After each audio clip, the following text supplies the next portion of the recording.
estenosis mitral. ¿Ok? Vamos a comenzar primero definiendo qué es la estenosis mitral. Es la obstrucción al llenado del ventrículo izquierdo que se produce como consecuencia de una alteración estructural de la válvula mitral. Como sabemos, ¿cuál es la principal función de nuestra válvula mitral? Permitir el paso de la sangre de la aurícula izquierda al ventrículo izquierdo. Entonces, ¿dónde está el problema? En el paso de esta sangre. Va a haber una turbulencia. Es por eso que vamos a ir desarrollando los diferentes frémitos diastólicos, refuerzos presistólicos y los chasquidos que vamos a ver más adelante. Para comenzar, normalmente el diámetro de lo que es la válvula mitral que conecta la aurícula izquierda con el ventrículo izquierdo es de 4 a 6 centímetros cuadrados. ¿Ok?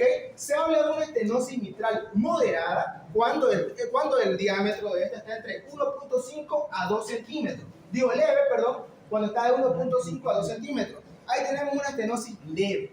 Luego después vamos a tener una estenosis moderada cuando esta va de 1 centímetro hasta 1.5 centímetros. Y luego vamos a tener una estenosis mitral muy severa cuando el ángulo de esta va a estar inferior a 1 centímetro cuadrado. Y esto va a producir que la sangre básicamente se quede estancada en la aurícula izquierda y baje el gasto cardíaco que vamos a ir desarrollando más adelante. Y como podemos ver acá tenemos una imagen de lo que es la válvula mitral con sus cuerdas que la sostienen a los músculos pequeños del corazón. ¿Siguen? ¿Ok?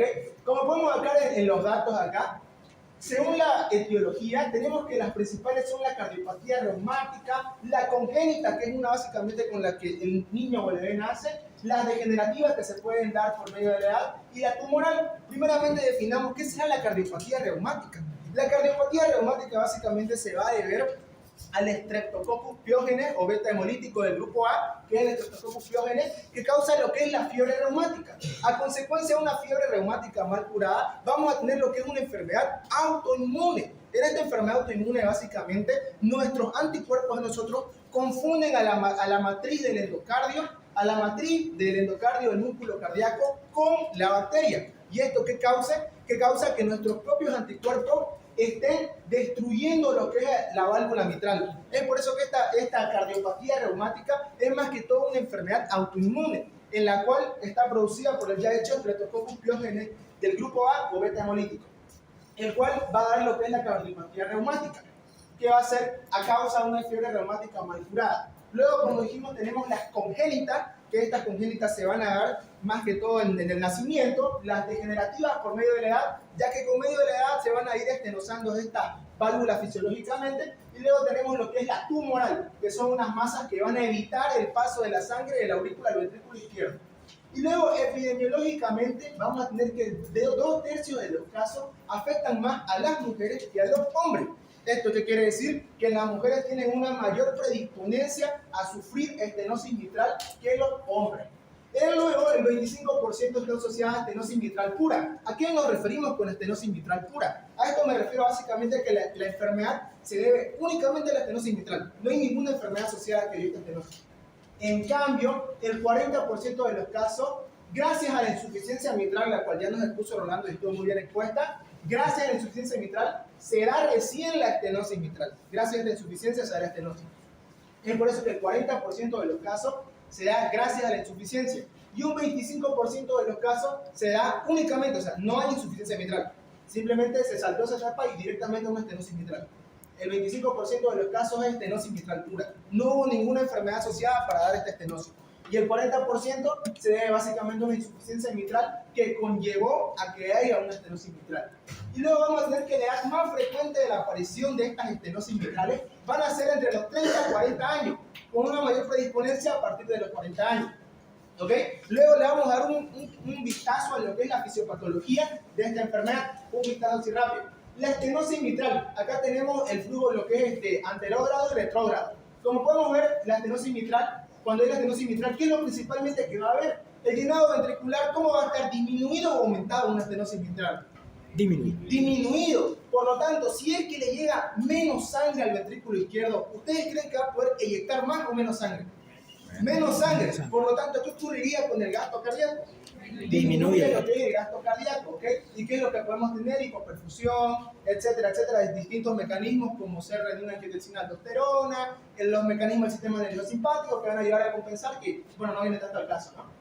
Y anterogradamente tenemos básicamente que, ¿qué pasa? La sangre no va a llegar al ventrículo izquierdo, pero esta sangre no desaparece.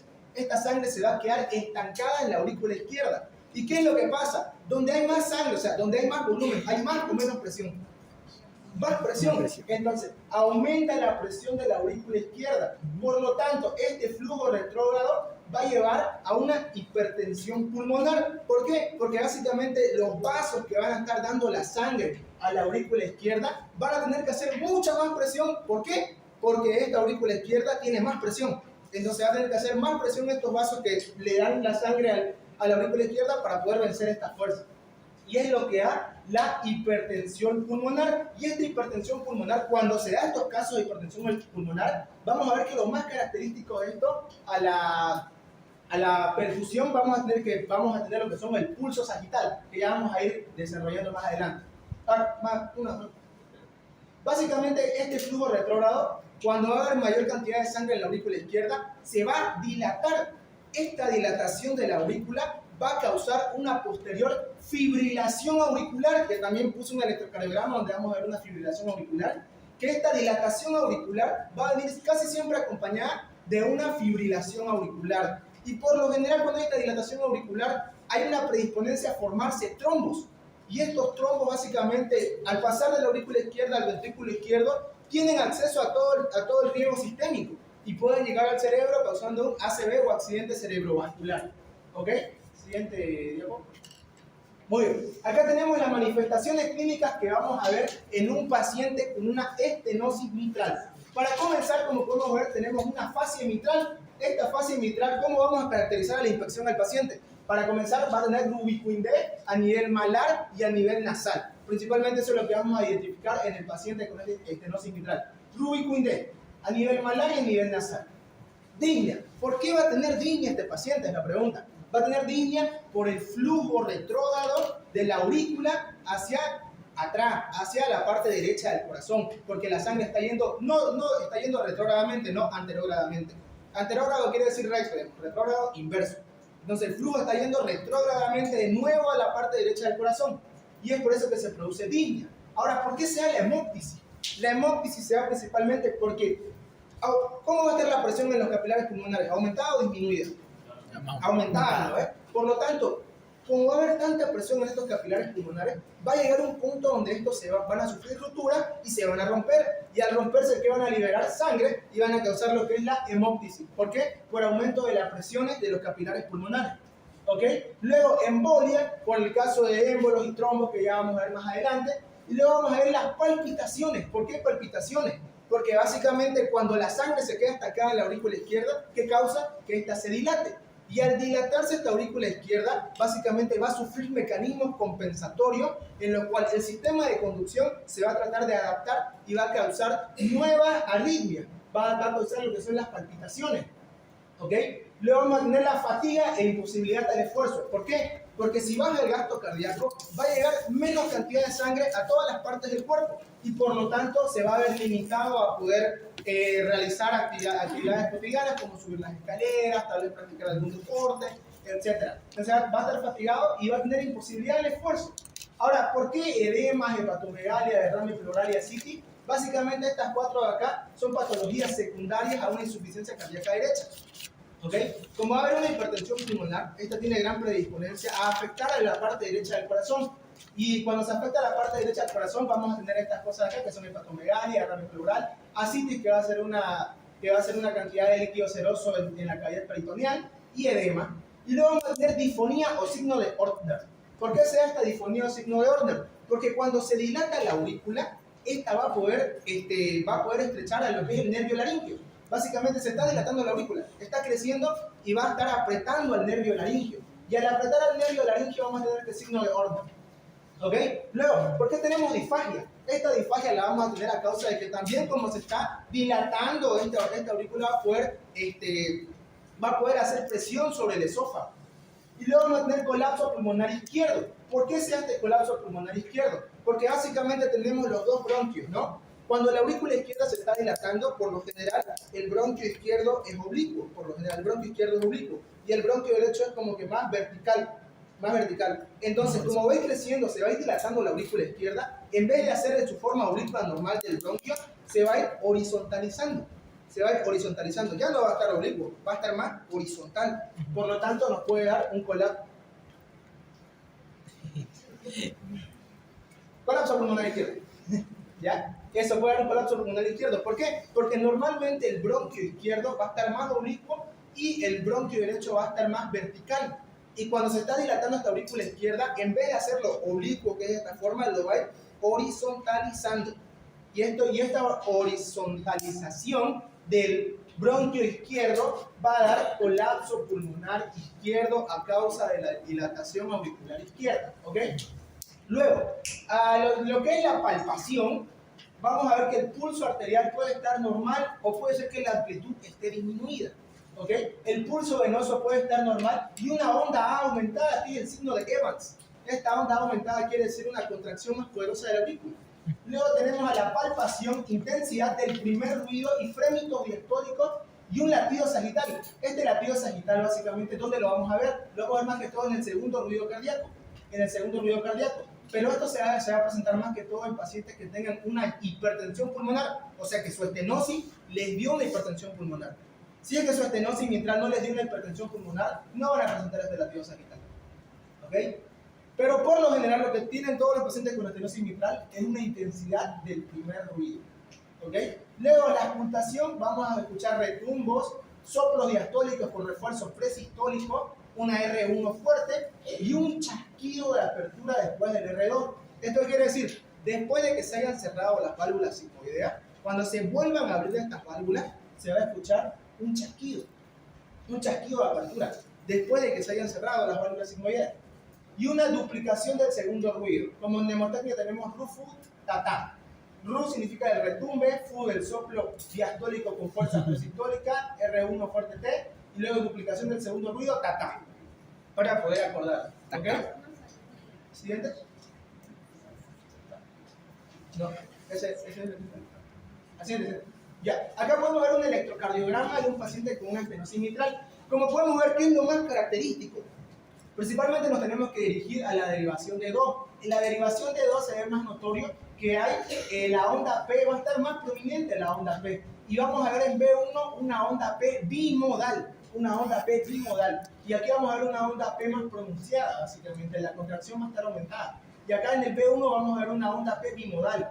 Y acá en este B4 que vemos acá estamos viendo una fibrilación auricular. Estas dos de acá no la van a ver en caso de que este paciente ya no esté dilatada su aurícula, ahora esté fibrilada. Si es que ya está fibrilada su aurícula del paciente, básicamente vamos a ver este electrocardiograma, que es propio de una fibrilación auricular. ¿Ok? Como pueden ver, se ve la onda T y el complejo QRS. Fíjense, pero no hay onda P. Complejo QRS, onda T, repolarización ventricular, pero no hay onda P. Complejo QRS, onda T, pero no hay onda P. No hay la onda P. ¿Ok? Entonces, lo principalmente es que vamos a ver una fibrilación auricular. Y en D2, como podemos ver, tenemos una onda P más prominente. Y en B1, una onda P bimodal. ¿Ok? Siguiente ya, por favor. Ahora, a lo que vemos una radiografía de tórax, básicamente, vamos a ver que normalmente tenemos que encontrar 4 arcos, que es el arco aórtico, el arco pulmonar y el 3 arcos, perdón, y el arco del ventrículo izquierdo. Ahora, ¿qué es lo que vamos a ver principalmente? La apreciación de un cuarto arco, que es el arco de la aurícula izquierda. ¿Por qué se da este cuarto arco? Porque fíjense, está ahí así un arco, segundo arco, y este arco de acá nuevo, que se da por la estenosis mitral. ¿Por qué? Porque esta aurícula izquierda ha crecido, se ha estenosado, se ha dilatado. Entonces se va a apreciar un cuarto arco, que es el arco de la aurícula izquierda. Y luego tenemos el arco del ventrículo izquierdo, que es normal. Ahora, ¿qué es lo que pasa si progresa esta estenosis mitral? Ya no afecta al corazón izquierdo, ahora va a afectar al corazón derecho. Entonces, por lo tanto, si afecta al corazón derecho, va a haber una hipertrofia del ventrículo derecho, y por lo tanto vamos a ver que esta parte derecha de acá va a estar hipertrofiada. ¿Ok? Y si lo vemos así, también tenemos lo que es la hipertensión venocapilar. ¿ok? Y luego podemos ver la imagen de los 4 arcos. Esto es lo principal que podemos ver, ¿ok? También se va a ver, en la radiografía también vamos a poder ver que el bronquio izquierdo ya no va a estar oblicuo, va a estar horizontalizado. ¿Ok? Siguiente diapositiva. Aquí podemos ver un video, no sé si se escucha, que es como los sonidos de un paciente con estenosis mitral. No se escucha. ¿No hay volumen? ¿No se escucha? En el diastólico, ¿no? Soplo diastólico. ¿El Chesky. anterior no se escucha? Pero vuelvo a sacar un poco. Sí, no estaba saliendo. ¿Es allá? No es el control. Ahí está el control. ¿Cuál es la máquina?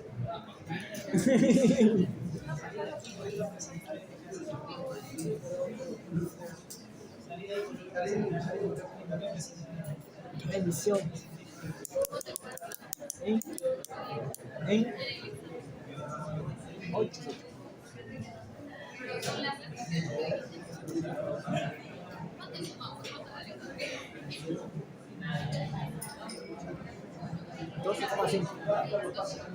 Todo. Al